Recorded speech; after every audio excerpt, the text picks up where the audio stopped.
le monde, un jour ou l'autre, a vu passer l'oiseau rouge. C'est un Zorro mécanique et mythique. Il a relégué au placard le tonneau de Rome et le Saint-Bernard. Son histoire commence au milieu du XXe siècle.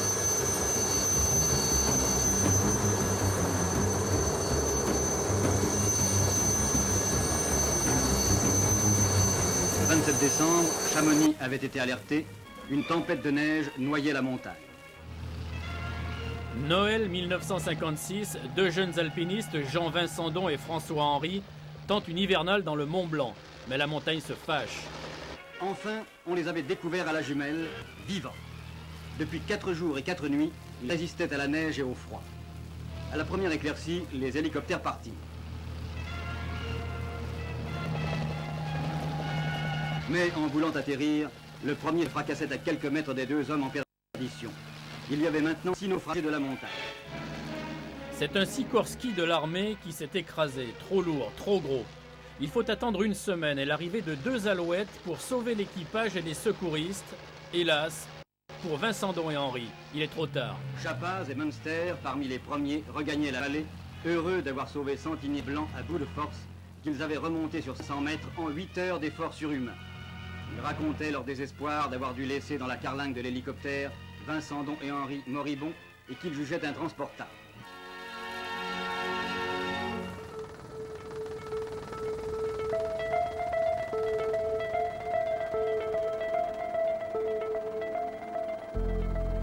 Massif du Mont Blanc, août 2005. Les mêmes sommets, la même beauté. Une immensité de rocs et de glace chargée d'exploits et de tragédies.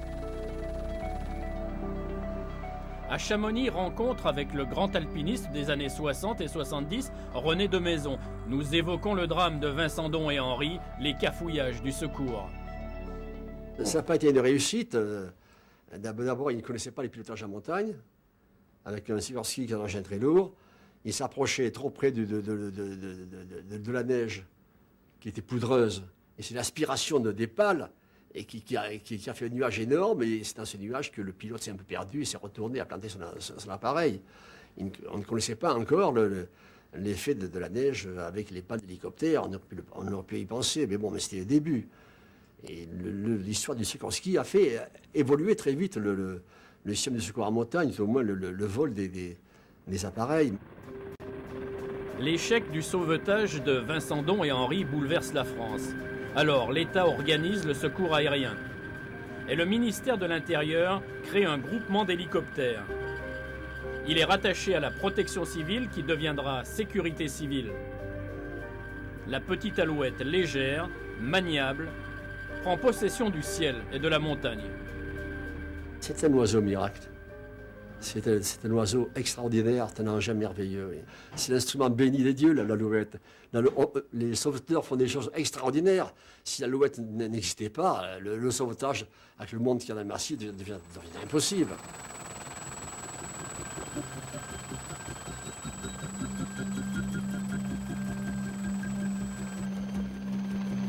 Les pilotes d'hélicoptères aujourd'hui sont très performants comme les guides du secours en montagne. Gendarmes et CRS sont des hommes super entraînés dont le besoin, l'envie, c'est d'intervenir, de faire des sauvetages.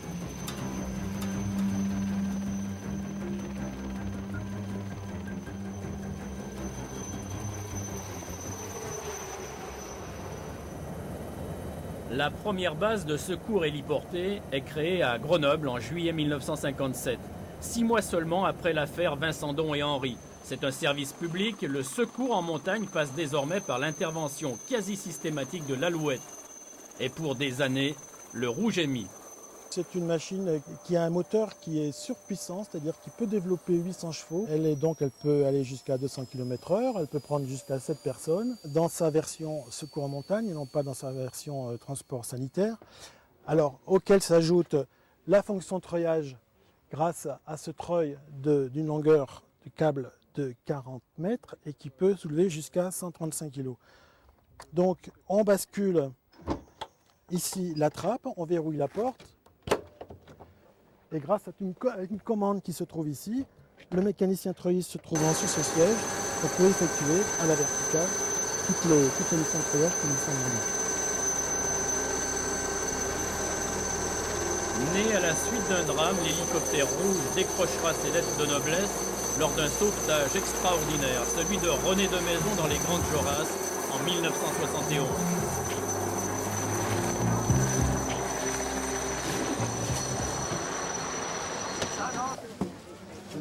Oui, Roger Macrin, j'aimerais bien son nom de famille. Ça fait longtemps que je vis à Chamonix, ça fait longtemps que je le connais. En fait, il a grimpé avec mon oncle et moi je suis devenu guide après. Vous allez bien? 342 heures dans les Jorasses, ça oui. Oui, je m'en souviens fort bien. On a suivi ça et je l'ai vu peu de temps après. D'ailleurs, il avait encore très très mal aux mains, il avait du mal à écrire. Et vraiment, c'est quelqu'un à qui je voue une grande admiration.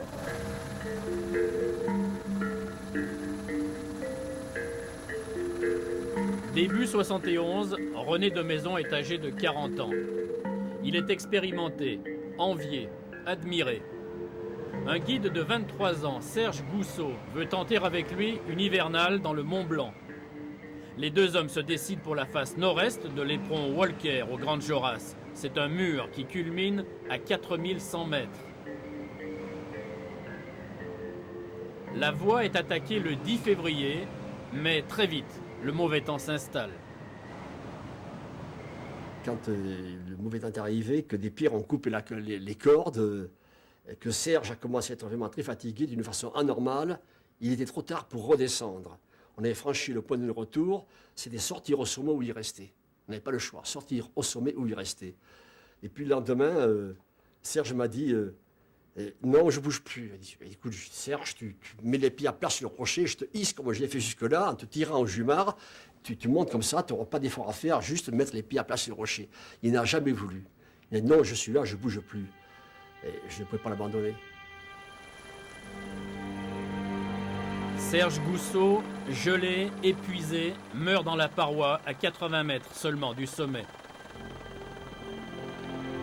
René de Maison est vivant, mais terriblement éprouvé. Il est bloqué dans l'éperon Walker. L'homme qui va sauver de Maison est un pilote d'hélicoptère. Alain Frébault a pris sa retraite dans le Vaucluse. En 1971, il fait partie des équipages de la protection civile. C'est un pilote chevronné, audacieux. Le 21 février, son Alouette 3 s'envole de la base de Grenoble, direction les Grandes Jorasses. J'ai fait comme les autres, comme tout le monde. J'ai essayé de me poser au sommet. Dès que je passais les pales au-dessus du vide, évidemment, l'hélico, il se retrouvait jeté. Je me suis retrouvé 50 mètres plus haut, alors je ne pouvais pas.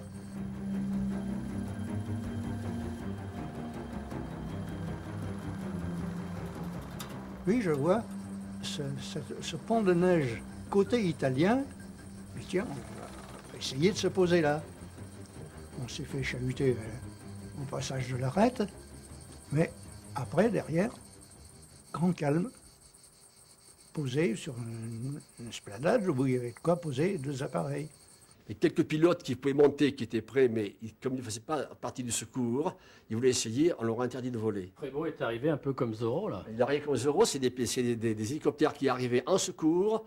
Il y en avait plusieurs de la CRS des Alpes qui se posaient au Fayet en bas, qui étaient là en secours. Mais lui, au lieu de se poser, il est parti directement sur le Mont Blanc.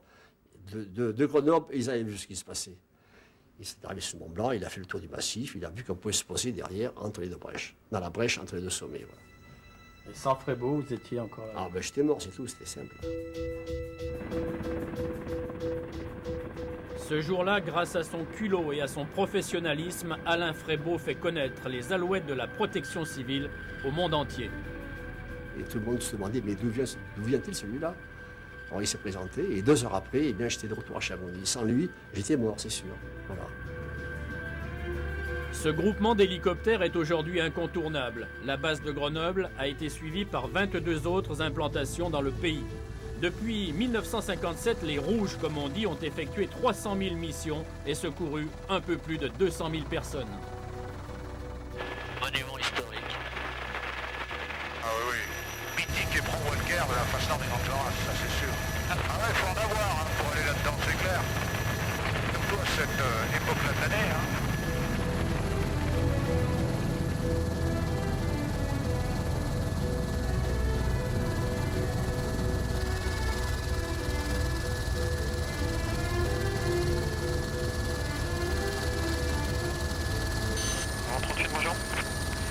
Effectivement, décollage 04, 22 correction pour Champs-Rousse.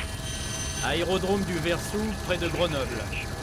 Ce matin, l'équipage de la sécurité civile embarque 2 gendarmes de haute montagne, direction le massif de Beldon, pour un exercice de treuillage. Il faut constamment se remettre en question et entretenir les bons réflexes.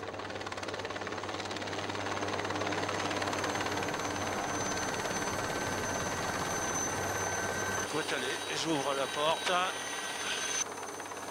Elle est verrouillée.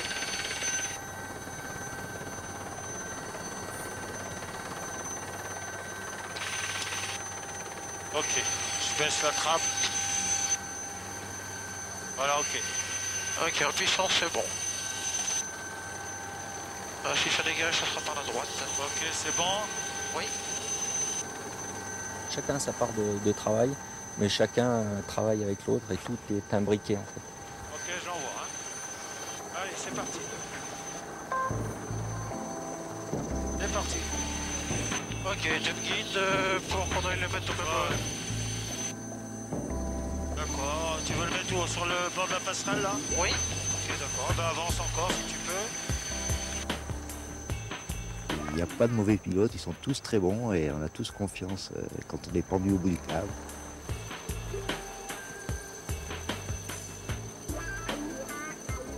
Ça se passe en dessous de la machine, donc le pilote, lui, il n'a pas des yeux partout, donc en fait on est les yeux du pilote. C'est un boulot de précision. Et c'est un travail en commun où il faut être précis tous les deux et le pilote pendant la phase treuillage fait ce que son mécano lui demande.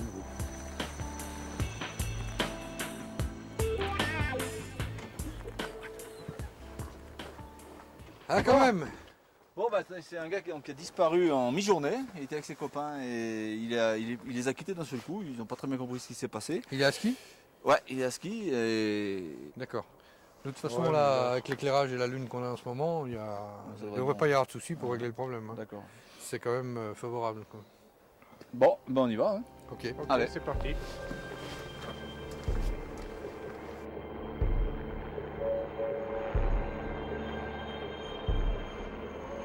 La nuit n'est pas toujours câline en altitude et parfois, certaines situations imposent un secours nocturne. Les risques sont importants. Il faut éviter les lignes électriques, les câbles, des remontées mécaniques. Il faut avoir en tête tous les reliefs. Là aussi, la décision d'intervenir se prend à 2.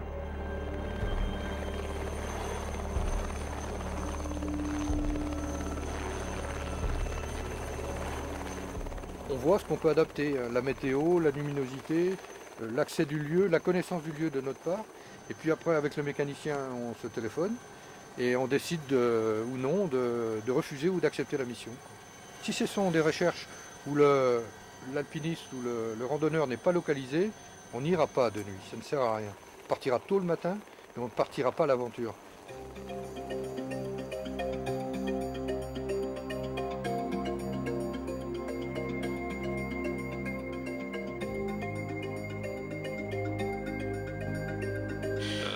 Les gens ont tendance à penser qu'on travaille toujours en équipe identique, c'est-à-dire toujours le même pilote, le même mécano, alors qu'en fait non, parce que déjà ce ne serait pas gérable au niveau de l'emploi, et ensuite ça créerait des habitudes qui seraient dangereuses pour le travail lui-même.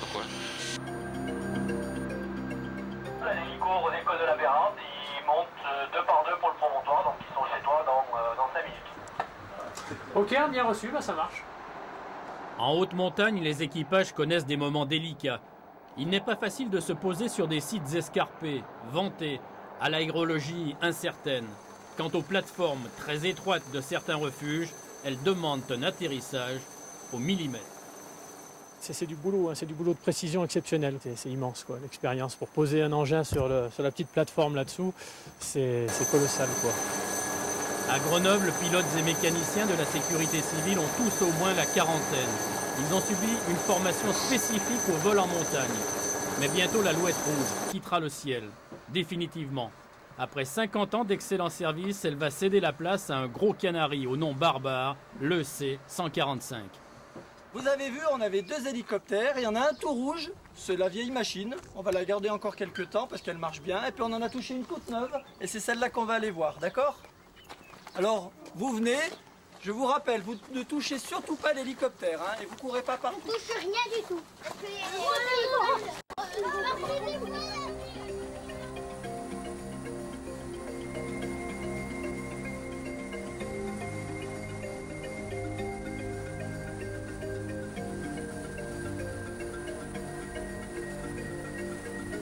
Nîmes, dans le Gard. Voici le siège du groupement d'hélicoptères de la sécurité civile en France. C'est ici que sont formés les pilotes et que sont révisés tous les appareils. Les Alouettes rouges, il n'en reste plus que 6 aujourd'hui, mais la flotte s'est enrichie de 31 nouveaux hélicoptères EC-145 de couleur jaune. Sur le plan international, le jaune d'abord se voit plus en vol, contrairement à ce qu'on pense. Le rouge, on ne voit pas très bien en l'air. L'appareil fait sombre, fait noir.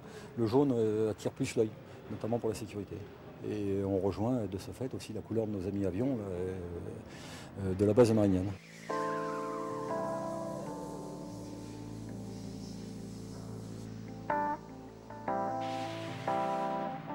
Chaque fois que l'appareil a effectué 600 heures, il revient au groupement d'hélicoptères à l'échelon central à Nîmes. On lui fait les visites et on permute avec un autre appareil. Chaque base n'a pas son propre appareil. Chaque base reçoit un appareil lorsqu'elle sort de visite.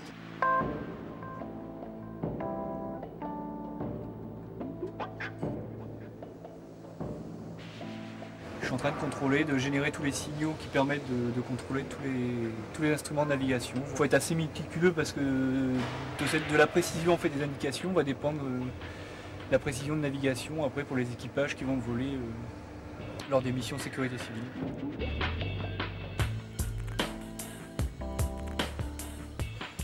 On a tendance à repasser 2 fois derrière ce qu'on fait parce qu'on a toujours peur qu'il y ait une erreur et on n'aime pas se faire reprendre non plus par nos contrôleurs, donc en fait on essaie de s'appliquer au mieux, quoi.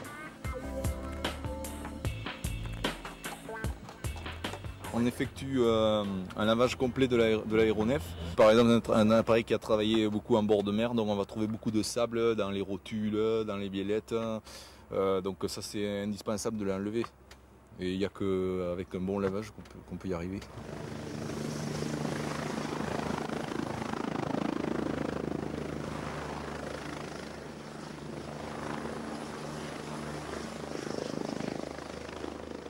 Celui-là, il s'appelle Dragon 38.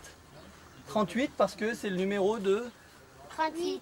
De l'Isère, de notre département où on habite. Il y a 2 personnes qui montent dans l'hélicoptère, un pilote et un mécanicien. Oh là là, tous les boutons qu'il y a. T'as vu tous ces boutons? Tu sais qu'il faudrait être drôlement fort pour piloter ça. Avec le C-145, le secours héliporté entre dans une nouvelle ère. Plus puissant et plus rapide que l'Alouette, capable de franchir 500 km d'une traite et d'emporter 9 personnes à bord, l'hélico nouveau possède aussi un atout majeur, il peut voler tout seul, comme un grand. Donc en ce moment c'est le pilote automatique qui pilote, nous on programme uniquement les paramètres.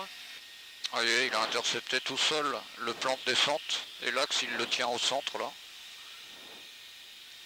Donc là tout seul il passe en descente, tout seul il nous tient l'axe et pour lui il nous amène sur la piste qui se trouve devant nous. Vous voyez la précision, hein, c'est parlant là, c'est quand même redoutable. Hein. On a vraiment la piste à midi dans l'axe et personne ne touche à rien. On n'a touché à rien. Nous, c'est que de la surveillance. Voilà. Et là, je le reprends pour l'atterrissage.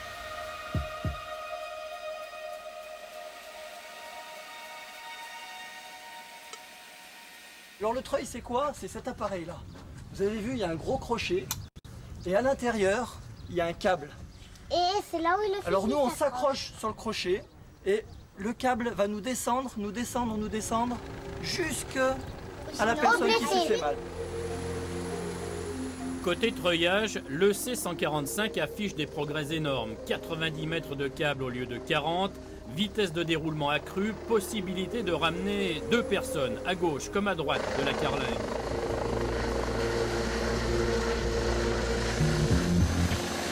Ce sifflement ne sera bientôt plus qu'un souvenir.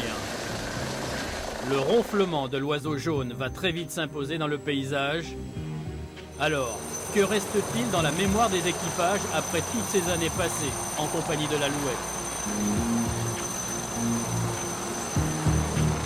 Voilà mon armoire vestiaire avec ce qui est répertorié tout au long d'une carrière, les carnets de vol. Je peux retrouver mon tout premier, le tout premier qui débute dans l'aviation légère de l'armée de terre. Octobre 1969, j'ai fait mon premier vol avec monsieur le lieutenant Duchanois. Et alors, 6300 heures de vol plus tard, l'aventure s'achève pour Francis. Une aventure porte ouverte sur le vide, au ras des parois, sous le souffle des pales. Alors mon plus mauvais souvenir, c'est l'accident du Drac avec tous ces enfants qui ont disparu. Le nombre, l'atmosphère, les conditions générales du secours, puis le fait que j'avais les mêmes à la maison. À chaque fois que je treuillais, je récupérais dans les bras un enfant, je pensais non seulement qu'en état de mort apparente, jamais il reviendrait à la vie, mais je pensais aussi à ces deux parents qui en voilà encore deux de plus qui ce soir vont pleurer en allant te chercher à l'école ce soir. Et donc ça fait beaucoup de choses dans la tête à digérer. Peut-être que certains font abstraction de ça totalement, mais bon, c'était pas mon cas et c'est ce qui est plus difficile à vivre.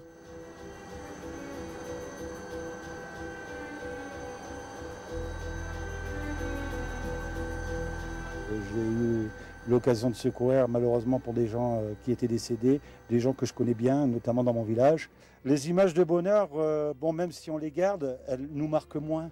Mais par contre, là où on a vu la tristesse des gens qu'on côtoie tous les jours et que je côtoie encore, et quand je vois cette personne et qu'il me voit, on a tous les deux la même image dans les yeux et en mémoire.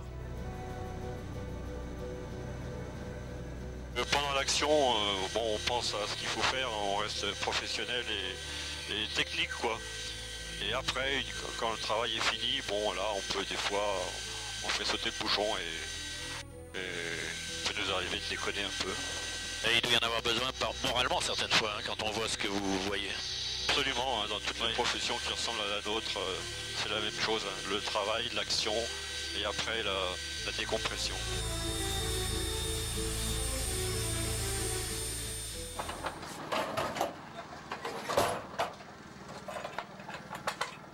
Bon Francis, t'es prêt alors? De quoi il s'agit, Francis, là? Comment? De quoi il s'agit, là? Un accident de la circulation. Un cycliste qui a été fauché par une voiture. Un cycliste fauché par une voiture. Là. On a besoin de se relâcher, on a besoin de compenser. C'est pour ça que le soir, les sorties avec les camarades, ça a remplacé l'entretien qu'on peut avoir maintenant avec un psychologue.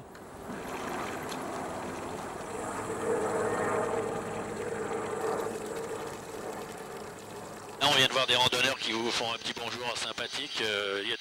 Apparemment, vous êtes très très aimé en montagne. Hein. Oh oui, quand même, on rend pas mal de services, donc les gens savent qu'ils peuvent toujours compter sur nous, donc on est vu d'un œil plutôt amical. Thomas, c'est la première fois que je vous vois cette année. Hein. Oh ben oui, c'est devenu des amis. Ils font partie de la Bérarde, quoi. Ils font partie de la vie de l'été, les 2 mois d'été où nous sommes là. Et puis la façon de conduire, on reconnaît les pilotes aussi. On sait, celui-là, il passe là, celui-là. On sait qui est dedans. C'est rigolo, mais c'est comme ça. Ils vous disent bonjour des fois. Bien sûr. Ils font un petit tour. Un petit coucou en l'air.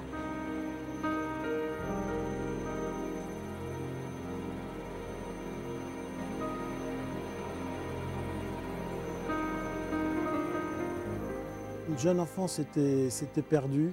On l'avait recherchée pendant toute la journée et la mère ne comptait plus la revoir. Nous-mêmes, déjà, on avait perdu un peu d'espoir. Et puis bon, l'hélico s'est posé à proximité. Je me suis approché, enlever le casque parce que j'ai vu tout de suite que ça l'effrayait de voir arriver une grosse bête rouge comme ça. Et j'ai réussi à la prendre et je l'ai ramenée. Et il fallait que je la donne à la mère qui ne voulait même pas lever la tête parce qu'elle considérait que son enfant était perdu. J'avais l'impression de faire un accouchement pour la deuxième fois. Ça, c'était vraiment un grand bonheur. Ça, c'est parfois des missions comme ça balaye toutes les plus difficiles qu'on a pu avoir. Francis s'en va, il prend sa retraite et l'Alouette vit ses derniers moments de gloire. Dans quelques années, certains diront que c'était l'époque des pionniers, le temps du secours rouge.